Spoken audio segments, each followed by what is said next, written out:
Assalamualaikum warahmatullahi wabarakatuh. Perkenalkan, nama saya Syafiq Maulana Hairi Sasanudin dengan NIM 2300018220.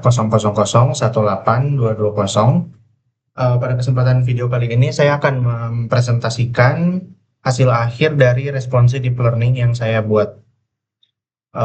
Pada codingan awal ini kan sebenarnya awal-awal ini kita disuruh memperbaiki beberapa codingan, lalu kita membuat beberapa percobaan. Jadi saya mulai dari pertama, yaitu ini seperti biasa kita mengimplementasikan transformer untuk mengkoreksi tata bahasa.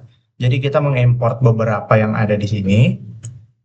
Terus dilanjutkan kita memakai set random seed, yaitu randomnya itu adalah 42. Dilanjutkan lagi yang ini pertama kali kita melakukan itu yaitu setup awal sama pemrosesan data, yaitu kita dari awal load dataset dulu, terus kita print dataset untuk melihat datasetnya ada apa. Nah, terus habis itu kita bikin file data sama tes untuk membuat validation sama data tes. Lanjut ke bagian bawah ini, kita bikin input dan target. Ini langsung kita keluarkan input kata sama target kata itu seperti apa. Oke, terus lanjut. Habis itu kita bikin fsample ini berguna untuk melihat sampel-sampel input sama sampel target. Lanjut lagi, kita di sini pertama kita bakal bikin train validation speed, yaitu training, valid, sama tes. Jadi kita habis itu kita di print aja ini, nanti kelihatan apa yang di train, validation, sama testing. Oke, lanjut. Ini ada tokenisasi dan padding. Ya, kita melakukan tokenisasi agar tidak ada kata-kata yang seperti spasi atau kata-kata yang tidak berguna bakal dihilangkan. Dan habis itu kita print target, bla bla bla bla bla bla gini. Terus ya kita print train targetnya juga karena kita udah bikin tadi. Ya, terus habis itu di bagian sini yang bagian tokenizing, yaitu vocab size-nya kita pakai 12.000, dan ini untuk fungsi tokenizernya. Nah, seperti ini. Terus lanjut ke bawah, kita bakal bikin train, valid, sama tesnya. Untuk menyimpannya itu jadi tokenizernya itu disimpan di bagian ini, begitu juga di valid, encoder-decodernya, tesnya juga begitu juga. Lanjut, di bagian ini kurang lebih mirip-mirip karena ini masih bagian tokenisasi. Baru kita lanjutkan di bagian padding atau menyamakan ukuran panjang sequence. Ya, jadi kita bakal mengukur panjang sequence-nya itu dengan cara ada lumayan banyak ini dari yang train encoder, decoder, terus valid, encoder decoder juga, dan tes encoder decoder juga. Lalu kita pakai tensor dataset ini, kita pakai batch size 32, terus kita train datasetnya itu menyimpan data dari yang ada di sini. Lalu train datasetnya itu yaitu ini dataset sampelnya 1000, pakai batch size sama prefect. Oke, ini kurang lebih sama aja, dia ngetes valid sama train juga. Lalu kita cek datasetnya itu, ini ada dataset encoder sama decodernya. Oke, sekarang kita lanjut ketiga itu positional encoding. Nah, ini kurang lebih seperti inilah. Terus habis itu kita bakal pakai dev positional encoding, kurang lebih seperti ini juga.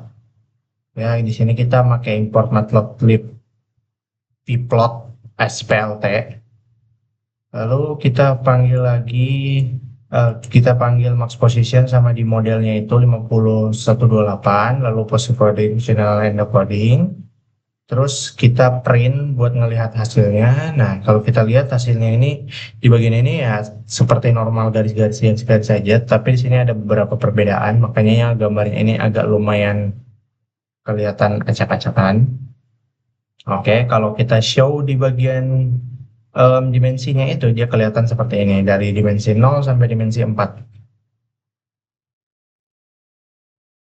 Oke, terus positional encoding layer, kita mencoba lagi, terus embedding, seri input, TF constant, habis itu kita print, hasilnya seperti ini, jadi TF tensor itu menghasilkan ini, jadi embedding vektor, sama after positional encoding. Kita melihat kayak ini masih nggak terlalu jauh beda ya, apa malah mungkin hampir mirip-mirip ya.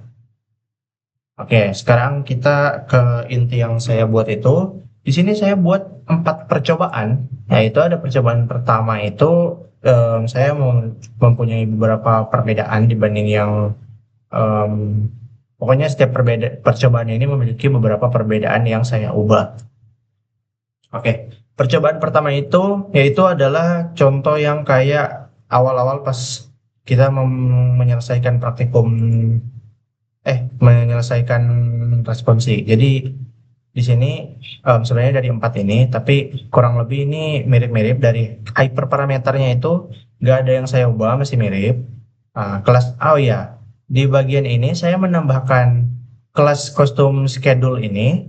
Nanti tuh kelas custom schedule itu berguna nanti pada percobaan keempat percobaan kedua. Nanti saya jelaskan di percobaan kedua. Jadi saya bakal fokus ke percobaan ke satu dulu. Jadi percobaan ke satu ini masih kurang lebih mirip-mirip sama yang tadi, nggak ada yang saya ubah-ubah. Terus saya run aja. Dan pada percobaan kali ini, saya mendapatkan itu pertama, sebentar ya. Oke, saya mendapatkan itu loss-nya itu 5 dan akurasinya itu 0,1. Jadi kemungkinan akurasinya itu hitungannya sangat jelek. Jika kita lihat ya sangat benar, ini tidak terjadi overfitting hitungannya, tetapi hasil akurasinya itu kurang memuaskan dan kayak kurang apa ya, kurang kurang perfect lah karena ini hitungannya sangat jauh daripada mungkin akurasi yang bagus itu akurasi 80, tapi kalau misal akurasi 0 sampai 01 gini hitungannya masih jelek banget. Jadi pada percobaan pertama ini dapat akurasi yang jelek yaitu 0,1 itu atau 10% yang artinya itu akurasinya kurang. Oke, sebelum itu saya tutup terlebih dahulu. Oke, aku lanjut ke percobaan kedua. Di sini ada beberapa perbedaan ya. Di bagian ini selnya cuma 37. Kenapa 37? Karena yang ini 114 ini karena ini juga di copy. Karena saya bikin beberapa perbedaan. Oke, aku lanjut pada percobaan ini. Pertama tuh kita pakai yang tadi, custom schedule ini. Ya, kalau kita lihat nanti ada custom schedule. Ya, custom schedule itu pada percobaan keempat. Terus ada beberapa perbedaan saya berubah-ubah di sini. Yaitu di bagian apa ya? Saya lupa. Cek dulu. Set 2 128 832. Nah, 2128. Ini ada beberapa perbedaan. Sama ya? Oh iya, sama ding, saya lupa. Oke, ternyata pada percobaan kedua ini saya cuma pakai custom schedule aja yang membedakan. Terus ke bawah lagi ada yang saya ubah lagi di bagian optimizer kalau nggak salah. Ada percobaan kedua. Percobaan kedua, mana dia? Oh, bentar. Kayaknya kalau misal ini dia kebanyakan nih. Set, set, set, set, set, set, set, set. Nah, oke. Jadi pada percobaan kedua kali ini di bagian optimizer mana ini?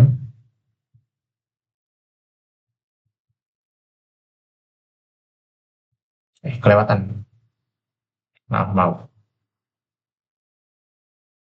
Nah, di bagian optimizer Adamnya ini saya menambahkan beberapa, yaitu ini masih sama kalau nggak salah ya, learning rate, terus kita tambah beta underscore 1 itu saya bikin 0,9, beta 2-nya 0,98, terus epsilonnya 1 strip 9.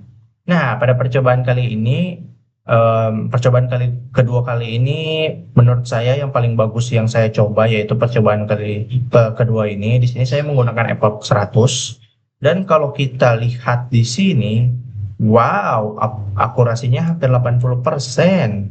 Apakah ini sangat bagus?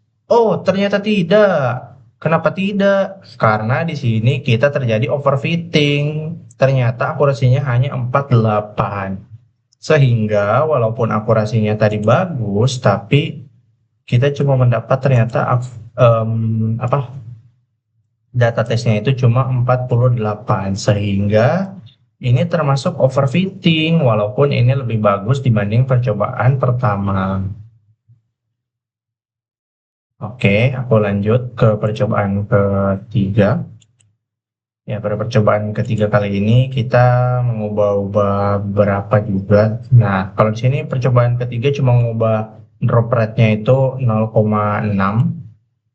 Habis itu saya ubah lagi di bagian epochnya juga. Epochnya juga kalau nggak salah cuma diubah dikit, nggak banyak-banyak. Kayaknya cuma 30 deh. Oh iya, sama optimizernya itu kita pakai learning rate-nya itu 5E strip 5. Terus terakhirnya itu epochnya itu saya pakai di sini epochnya cuma 30. Oke, pada percobaan ketiga ya, pada percobaan ketiga kali ini kita dapat ini jelek banget lagi nih. Jadi 0,10.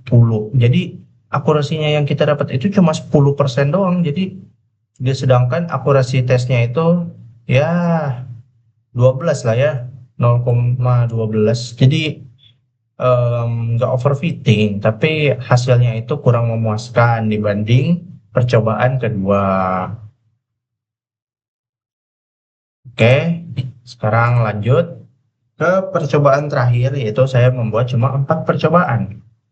Percobaan keempat itu saya merubah di bagian DFF-nya itu jadi 768. Ya, ini saya random aja nyobanya ya, makanya ya gitulah. Oke, lanjut. Terus di bagian ini kalau nggak salah di optimizernya, ya optimizernya saya ganti jadi 7E min 8, strip 5, strip 5, astaga. Ya, terus kita run lagi, bla bla bla bla bla bla bla bla bla, mana dia? Oke, di sini lumayan naik tapi jelek hitungannya ya. Jadi 18% ya. Terus evaluasinya terakhir 18. Wih, set, ini nggak overfitting, tapi masih jelek lagi.